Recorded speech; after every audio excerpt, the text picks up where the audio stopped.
투자는 건강하게, 마음 편하게, 오래.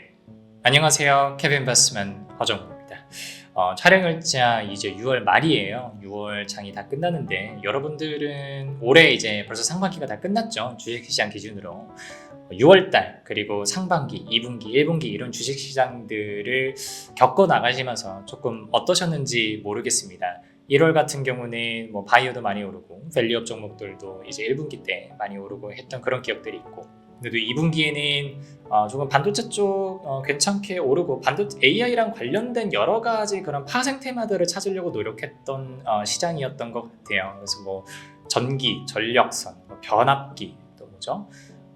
그러다가 구리 이쪽도 오르고 에너지 쪽도 오르고 이렇게 해서 AI가 뜬데, 근데 AI가 뜨면 뭐가 따라 뜰까를 되게 치열하게 고민했었던 시장의 움직임이었다고 생각을 하고요.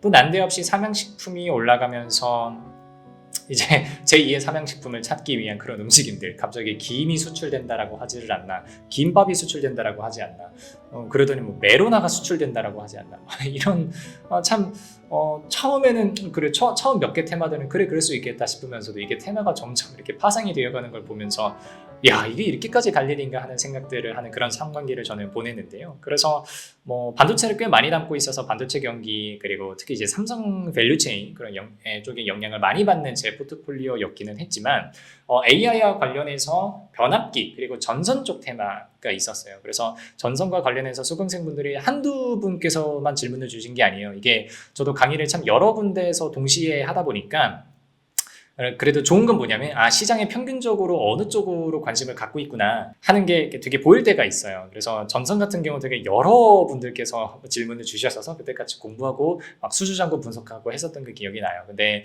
전선이 그러면은 우리가 뭐 테마가 어디까지 갈 거냐, 그런 거는 저희가 모르죠. 그리고 아마 아시는 분들은 아시겠지만 전선 쪽은 이미 테마가 약간 꺾여 있기는 해요. 좀 오를 만큼 올랐기 때문에. 근데 이 시점에서 저희가 봐야 되는 건 앞으로 전선 쪽이 또 다시 테마가 타게 되거나 AI와 관련해서, 아니면 전선과 되게 비슷한 업종이 비슷한 로직으로 테마가 탔을 때는 우리는 그쪽에 있는 기업들을 어떻게 분석을 해야 될 것이냐라는 거를 저희가 좀 공부하고 리뷰를 해야 되는 타이밍이라고 생각을 합니다. 그래서 1, 2분기 때 올해 상반기 때 우리나라 전선 대표적인 4개 회사였죠. 4개 회사들이 주가가 어떻게 움직였는지, 그리고 이 친구들의 실적은 제가 수강생분들과 어떻게 같이 공부를 했었는지 좀 공유드려보는 시간 갖도록 하겠습니다. 화면으로 오시죠.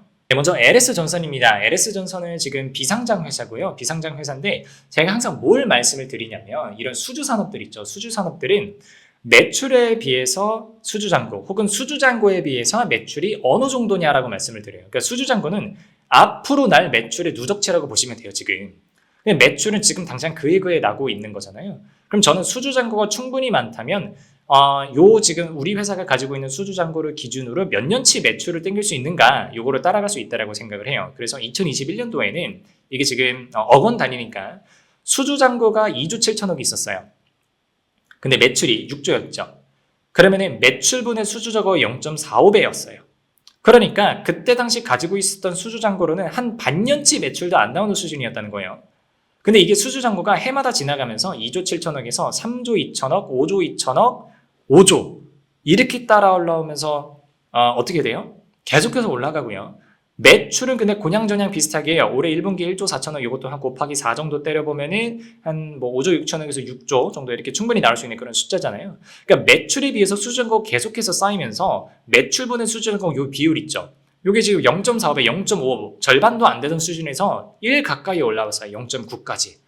그러니까 굉장히 LS전선이 당장 매출이라고 하는 그 손익계산서의 실적이 드러나지 않더라도, 여러분들이 사업보고서에 들어가셔서 수주잔고만 찾아봤더라도, 이거 영어로 백로그라고 합니다. 백로그만 찾아봤더라도 이게 LS전선의 미래 매출이 엄청나게 올라갈 수밖에 없는 구조를 가지고 있었구나를 여러분들이 따라가실 수 있었다는 얘기고요. 제가 이거를 지금 연도별로 끊어놨지만 연도별로 4개의 분기가 있으니까 분기별로 따라가시면 지금 벌써 여기 12개 분기에다가 한 개 더해서 13개 분기의 수주잔고를 다 따라가실 수 있었을 거예요. 그걸 아마 따라가셨다면은 이 LS전선 잘 나가고 있구나라는 걸 아마 아셨을 거고, 그 LS전선에 상장된 모회사죠. 주 LS의 주가를 조금 눈여겨보실 수도 있지 않았을까라고, 이거 뒤늦게 끼워 맞추기식 해석이긴 하지만 그런 말씀을 좀 드릴 수 있겠고요. 가온전선 한번 볼까요? 가온전선도 매출이 1조 4천억 하고 이렇게 올해 기준으로 하면은 요거 곱하기 4 하면은 올해는 한 1조 6천억 정도 이렇게 꾸준하게 성장하고 있다라고 치고요. 근데 가온전선은 조금 신기한 게 수주잔고가 그렇게 많지 않아요. 제가 1분기에 이게 제가 다시 한번 재차 확인을 해봤는데도 불구하고 수주잔고가 왜 942억밖에 안 되지? 띠용 하기는 했는데 어쨌든 지금 숫자가 1000억에서 2700억 3,200억 이렇게 올라오다가 갑자기 900억으로 줄어서 그리고 매출분의 수주잔고 자체도 그렇게 높지가 않았어요. 그래서 예전에 공부했을 때 제가 가온전선 같은 경우는 물론 얘 주가가 되게 많이 오르기는 했어요. 그럼에도 불구하고 펀더멘탈 관점에서 봤을 때 가온전선이 다른 전선사들만큼 그렇게 올라가야 되는지는 모르겠다라고 제가 피드백을 드렸던 기억들이 있어요.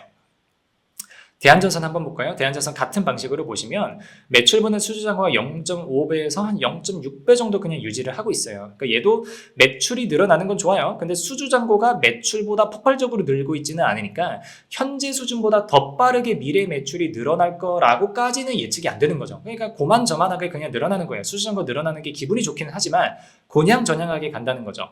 그럼 얘도 앞에서 봤었던 LS전선처럼 그렇게 엄청 좋다라고까지는 보기가 조금 어렵지 않을까 했었던 그런 분석이 되고요.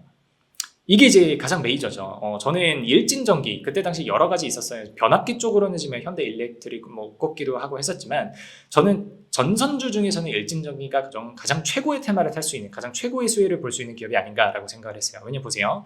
매출 같은 경우는 지금 9천억에서 1조 2천억까지 올라와 있는데 수주 잔고가 이게 어마무시합니다. 물론 여기서 저를 약간 양해해 주셔야 되는 게 여기 있는 수주잔고는 전선과 관련된 수주잔고뿐만 아니라 변압기 쪽 수주잔고도 포함이 되어 있어서 그래서 이게 약간 좀 헷갈리실 수도 있고 환율 같은 경우는 1,300원으로 제가 넣어서 계산을 했는데 수주잔고 7천억에서 2조까지 지금 올라와 있어요. 이게 지금 물론 변압기가 많이 들긴 했어요. 근데 수주잔고가 이렇게까지 올라와 있다는 거죠. 그러면 매출분의 수주잔고 기준으로 했을 때는 한 0.7배 정도 되던 애가 지금은 1.5배까지 올라와 있다는 거죠. 그럼 1.5배가 뭐예요? 지금 있는 수주잔고가 앞으로 1년 반치 매출 어치 정도는 충분히 커버를 하고도 남는 수치다라고 우리가 볼 수가 있는 거죠. 그래서 4개 회사 중에서는 지금 일진전기가 제가 말씀드린 이 비율로 쳤을 때는 가장 호재로 느껴질 수 있을 만한 기업이 아닐까라는 생각이 들었고 그때 실제로 강의에서도 수많은 강의에서 제가 저는 전선하고 변압기 쪽 관련해서는 일진전기를 가장 좋게 볼 것 같습니다 라고 말씀드렸던 그런 기억이 있어요. 그래서 4개 기업들을 한 번에 놓고 조금 비교 분석해드리는 거고 여기서 그래도 좋게 보였던 그리고 실제 그때 당시에 제 수강생 분들은 기억을 하실 거예요. 좋게 봤었던 기업 2개가 뭐냐라고 하면은 저는 LS전선하고 일진전기 2가지를 좀 꼽을 수 있다라고 생각을 했고 그 중에서도 LS전선의 모회사인 LS를 그래서 한번 잘 따라가 보고 얘는 일진전기는 그 자체로 상장되어 있으니까 얘네 둘을 조금 눈여겨보자라고 했었던 기억이 납니다. 그리고 이제 상반기 끝나고 나서 각 4개 회사들의 주가 추이를 조금 제가 가지고 와봤어요. 예, 먼저 LS입니다. LS 조정을 꽤 많이 받았죠. 일본 기준이고요. 올해 1월, 그러니까 올해 초부터 시작을 해서 주가가 8만 원대에서 시작을 했었던 게 19만 원까지 갔으니까 2점 몇 배 정도 올랐었죠. 그러니까 100몇십 % 정도 올랐다라고 보시면 되고, 근데 얘는 이제 19만 원 정도 상봉 찍고 그냥 내려온 그런 모습이고요. 지금은 차트적으로는 그렇게 LS를 건드릴 만한 단계는 아니다라고 말씀드릴 수 있을 것 같아요.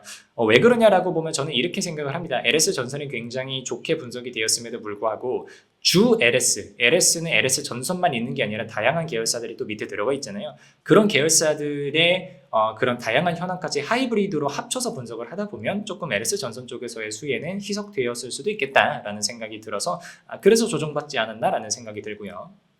가온전선 조정 꽤 많이 받았습니다. 지금 고점 대비해서는 거의 반토막 근처까지 지금 떨어져 있는 상황이고 제가 요거 캡처했었던 게 아마 6월 14, 15일 정도였을 건데 그때 기준으로는 거의 지금 요 60일 이평을 테스트를 하고 있는 그런 상황까지도 내려왔다. 그래서 이 친구도 저는 지금이라도 가끔 이제 질문 주시는 분들이 있어요. 이거 이 전선 제가 옛날부터 보고 있었는데 올해 이제 상반기에 상승분을 놓쳤어요. 그래서 지금이라도 들어가요? 이렇게 질문 주시는 분들이 많은데 개인적으로는 지금 들어가기에는 굉장히 나쁜 자리라고 생각을 합니다. 대한전선 역시 조정 조금 세게 받은 거 보시고요. 물론 가온전선만큼 그렇게 많이 받지는 않았어요. 앞에서도 보시면 재무적으로 저희가 분석했었던 그런 지표 중에서 가온전선이 제일 안 좋았어요.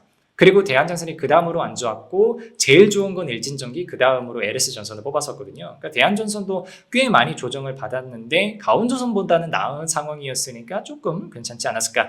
고점 대비해서는 한 25% 정도 떨어졌고요. 근데 이 친구도 저는 굳이 지금 들어가야 되느냐에 대해서는 약간의 의문의 여지가 있는 것은 사실입니다.